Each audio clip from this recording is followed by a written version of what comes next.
Pouliguen, La Baule, Pornichet, l'une des plus belles baies de France, ouverte sur l'océan Atlantique. C'est ici que Sophie a décidé de faire l'acquisition d'une résidence secondaire.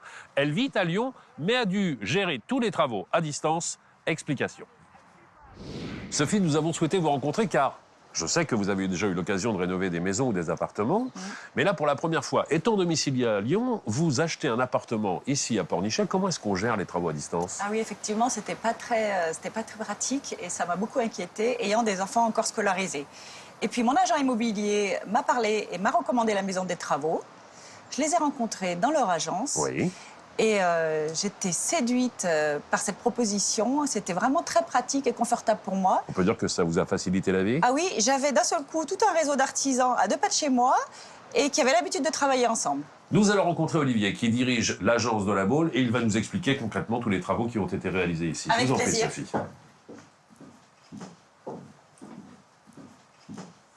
Bonjour Olivier. Bonjour. Bonjour Olivier. Bonjour. Vous allez bien? Très bien. Alors vous êtes le gérant de l'agence de La Baule. Absolument.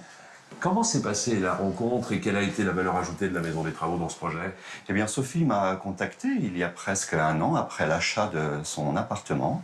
Un appartement destiné aux vacances, mais malheureusement qui était assez mal aménagé, puisqu'on avait à cet endroit même une chambre cloisonnée. Il fallait le reprendre dans son ensemble. Il fallait revoir la circulation et l'architecture intérieure plus ou moins de l'appartement. Oui, complètement. On est sur un appartement de quelle surface ici, Sophie? 80 mètres carrés. 80 mètres carrés. Mais toute la superficie n'était pas exploitée, il y avait des couloirs, voilà, j'avais envie d'optimiser l'espace. Qu'est-ce que vous avez fait concrètement? Vous avez mis tout ça sur du papier, vous avez créé des plans? Absolument, Sophie savait ce qu'elle voulait et on l'a mis en forme à travers des plans.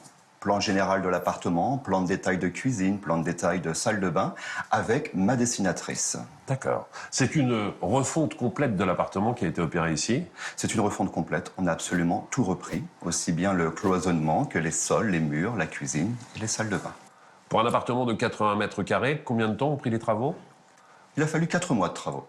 Olivier et Sophie nous disaient tout à l'heure que l'intervention de la maison des travaux ne lui a pas coûté plus d'argent. Comment est-ce que cela est possible? Absolument, je travaille avec un réseau d'artisans depuis maintenant 7 ans et je les fais travailler toute l'année et à ce titre, ils me rétrocèdent une partie de leur marge. Vous êtes domicilié à Lyon, donc vous ne connaissiez pas les artisans locaux. Est-ce que c'est la maison des travaux qui vous a mis en relation avec tout un réseau justement d'artisans? Tout à fait. Ils m'ont présenté tout un réseau d'artisans qui avaient l'habitude de travailler ensemble. J'ai vraiment senti qu'il y avait une communication entre eux. Ça nous a fait gagner beaucoup de temps d'ailleurs. Olivier, pour que Sophie ne soit pas en panique à Lyon, vous lui avez envoyé régulièrement des photos de l'évolution du chantier? Oui, absolument. J'ai demandé aux artisans de prendre en photo leurs différentes interventions tout au long des travaux, ce qui a permis à travers des mails de pouvoir communiquer et montrer le travail que les artisans ont effectué. Combien de corps de métier ont travaillé ici? Alors, 6 métiers sont représentés ici, en corps d'état séparés, qu'il s'agisse d'un menuisier, d'un carreleur, d'un électricien, d'un plombier, d'un cuisiniste ou d'un menuisier. Très bien. Alors moi, j'ai relevé effectivement quelques belles astuces en matière de décoration. Quand on est dans une petite surface, mieux vaut optimiser chaque centimètre carré. Ici, aucune emprise au sol en ce qui concerne le mobilier. Tout est en surélévation, ce qui facilite également le nettoyage et la circulation. On a joué avec des miroirs pour créer de la profondeur. Ça aussi, c'est une belle astuce. Délimiter l'espace cuisine, salle à manger avec simplement un faux plafond plutôt que de mettre une cloison. Bien joué.